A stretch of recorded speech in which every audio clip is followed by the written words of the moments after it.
آپ خربوں روپے خرچ کر لیں، عزت وہ دیتا ہے، ذلت بھی وہ دیتا ہے، بادشاہی بھی وہ دیتا ہے، اور بادشاہی سے محروم بھی وہ کرتا ہے۔ بہت بڑا بادشاہ ہے، اتنا بڑا بادشاہ ہے، کنویں سے نکالتا ہے یوسف کو، مصر کے تخت پہ بٹھا دیتا ہے۔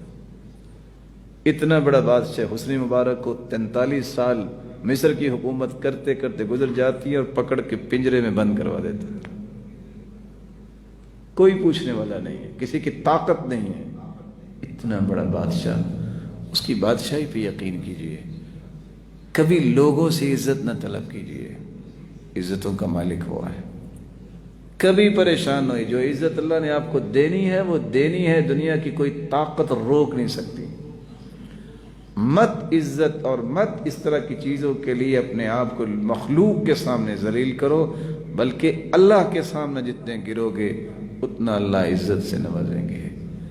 یہ اللہ کے فیصلے ہیں، جو اللہ نے تمہاری قسمت میں لکھا ہے، میری قسمت میں لکھا وہ مل کے رہنا ہے۔ اور سچ کہتے تھے سلف، نصیبک یصیبک ولو کان تحت الجبلین، جو تمہاری قسمت میں ہے تمہیں مل کے رہے گا، خواہ 2 پہاڑوں کے نیچے کیوں نہیں۔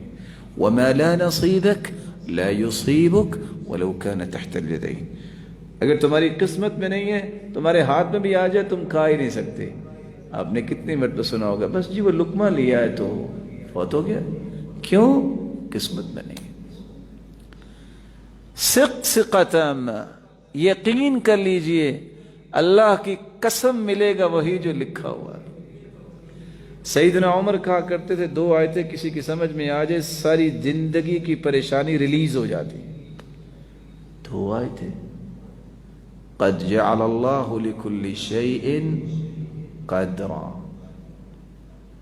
انا کل شیء خلقناہ بقدر۔ کب دینا ہے، کتنا دینا ہے، یہ اللہ کو پتا ہے۔ نہیں ملا، ابھی وقت نہیں آیا۔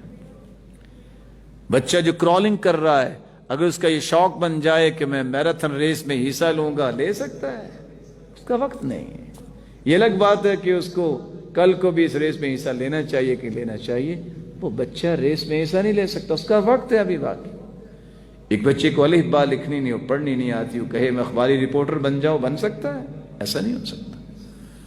ایک وقت اللہ نے تعین کیا ہے، اللہ اس وقت دیں گے، اس سے پہلے نہیں دیں گے۔ بچے ہوتے ہیں نا، منچلے ہوتے ہیں، بعض لوگ 50 سال کے ہو کے بھی بچے ہی رہتے ہیں، وہ کہتے ہیں بس ابھی مل جائے۔ اللہ تعالیٰ پکا ہوا پھل دینا چاہتے ہیں، کچا پھل نہیں دینا چاہتے، کہیں اس کو لے کر بھی آپ کہیں وہ خوشی کا اظہار نہ کرے جو ہونی چاہیے۔